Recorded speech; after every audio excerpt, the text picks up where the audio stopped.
Welcome back to another episode of Lock City MMA. This week we have UFC Fight Night Hernandez versus Rodrigues. I think there's some serious money to be made, so let's get into the breakdowns. The main event of the evening is Anthony Fluffy Hernandez versus Gregory Robocop Rodrigues. Now, I think this fight will be very interesting. We have Anthony Hernandez, who is a grappler who likes to get their opponents down to the ground and uses cardio to really wear the opponents out over the 5 rounds and eventually break the opponent. To where Gregory Rodrigues likes to come in the first or second round and just absolutely take your head off. He's one of those fighters that have really good punching power and pretty good striking technique as well.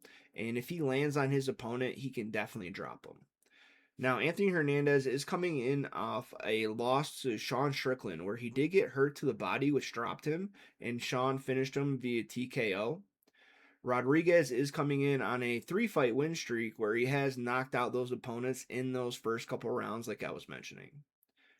The difference, though, I think Anthony Hernandez is a lot higher level jiu-jitsu and striker than some of the people that Gregory has fought in his past.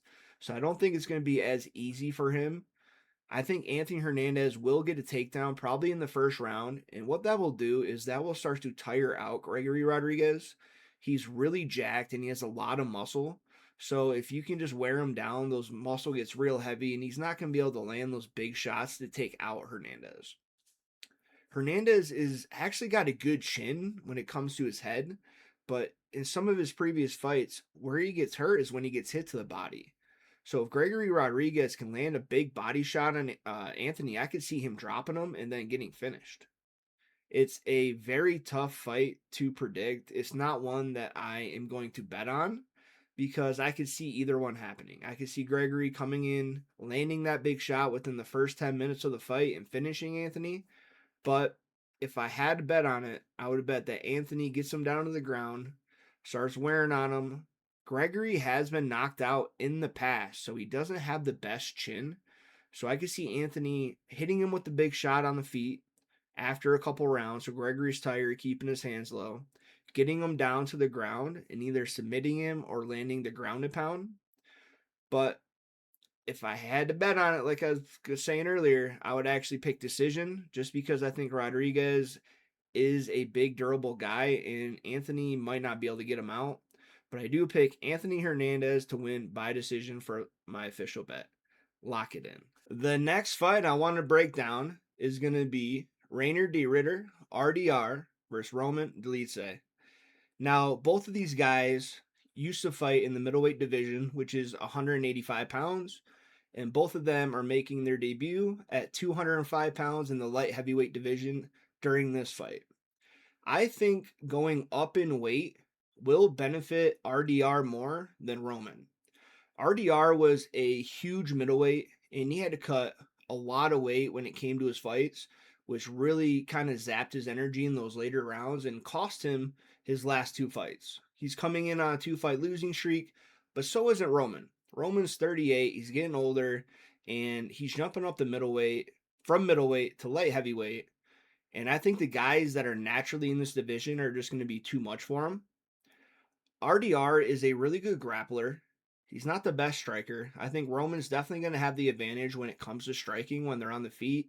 I could even see Roman landing a big shot on RDR at some point in that first round. But I think RDR is going to, from not cutting weight, have a better chin and more cardio, which will allow him to be able to take a shot like that and not go straight to the ground. What I think happens is I think RDR gets this fight to the ground because he is going to be the better grappler against Roman.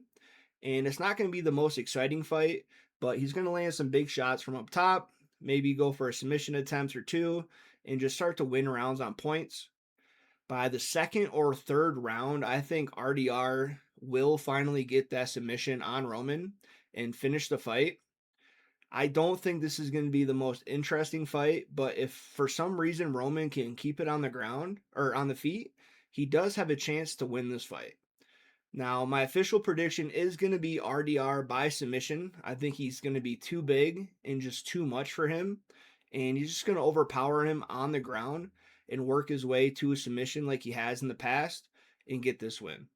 So official prediction, RDR by submission, lock it in. This next fight is going to be a banger. We have Marquel Medeiros versus Mason Jones. Now, Mason Jones is coming in with the 5-inch reach advantage on a 5-fight win streak, and his last fight against Axel Sola was just an absolute war. It was a crazy pace fight where both sides were landing big shots, and it showed a lot about who Mason is as a UFC fighter. Axel Sola, since that fight, has gone on and absolutely crushed Ismael Bonfim, so it's not like he's a bad opponent by any means. He's actually a good prospect.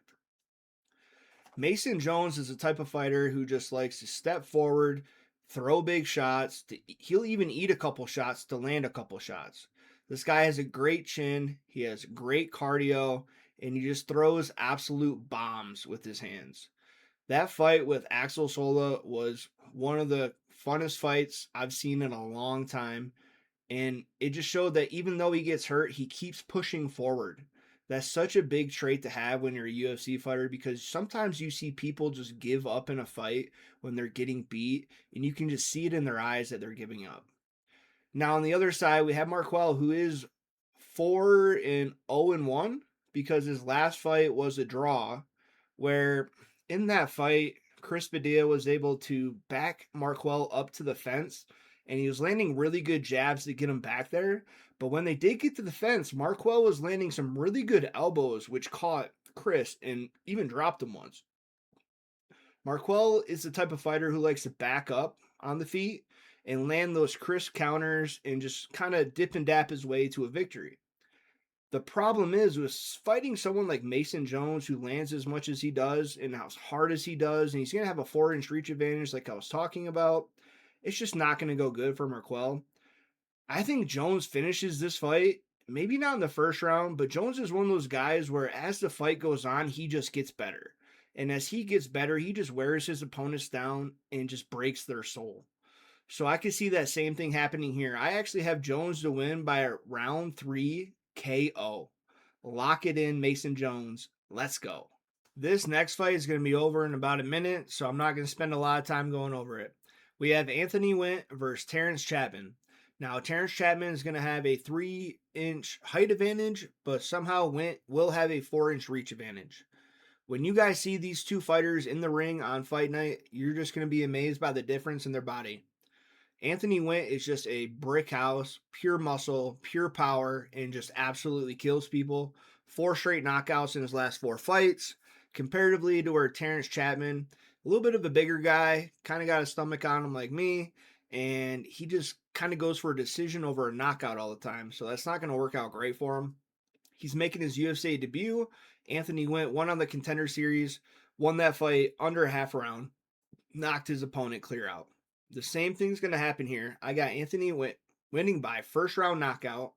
If you guys can bet the under or bet the first round knockout specifically, that's what I would do. Wint by KO, round 1, lock it in. This next fight is just an extreme mismatch, and it's going to be over pretty quick in my opinion. We have Jamal Emmers versus Larion Douglas. Now, Douglas is known to be one of the hardest hitters in the UFC. He absolutely demolishes people and knocks them out to 3 years ago.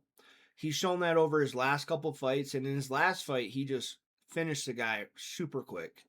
He just throws single, straight, hard hooks, jabs, and with precision, just kind of hurts his opponents. Jamal Emmers is 37. He is coming in with definitely a striking disadvantage, and I don't think his wrestling is going to be enough to overpower Douglas and get him to the ground. So I just don't see many ways where Jamal Emmers is going to win this fight. I think it's a terrible matchup for him. And like I said, I think this fight is over in the first round. Give me Douglas by first round TKO. Take the free money. Lock it in. Since we are on the topic of first round knockouts and guys with ridiculous power for their size, let's go to the next fight. We have Mauricio Barbosa versus Ryan Cuse. Now, Mauricio Barbosa absolutely has power in both his hands, and it's just devastating when he lands it. Unlike with Douglas that we were talking about in the last fight, where he kind of comes out and he forces the point, Mauricio is very patient. He waits for that perfect shot, and when he throws it, he lands it, and he puts your lights out. This guy just has really good precision and even better power. The guy he's going up against, Ryan Cuse, he's not a bad fighter. He's 9-2, but he's one of those guys that have been floating around all these other promotions like bare knuckle boxing, the one with game bred boxing, whatever the hell it is. And if you're someone that is going to be at the UFC level, which the UFC is the best of the best, I don't think he'd be messing around doing all this other crap. So even though I like his last name Cuse because that's where I'm from, Syracuse, I think Mauricio Barbosa is going to knock this guy out violently in the first round, and that you can lock in. Big shout out for everyone that made it to this point in the video. If you don't mind real quick to drop a like, subscribe to the channel, it really helps motivate me to keep going. Let's get into the bets. For the Lock City Parlay printing money this week, we have RDR, Mason Jones, and Douglas for a plus 112. The beers for the boys, a little longer this week, tough odds. You see the names, plus 291. These next two bets I love as well. We have the KO parlay. Anthony went by first round KO. Douglas by KO, plus 131. Not making it to the second round. Anthony Witt versus Chapman, first round knockout, I think. Douglas versus Emmers, first round knockout, I think. Barbosa versus Cuse, first round knockout. So if you just bet the unders on all those, that comes out to plus 173. Thank you guys again. I appreciate all the love. Let's lock it in.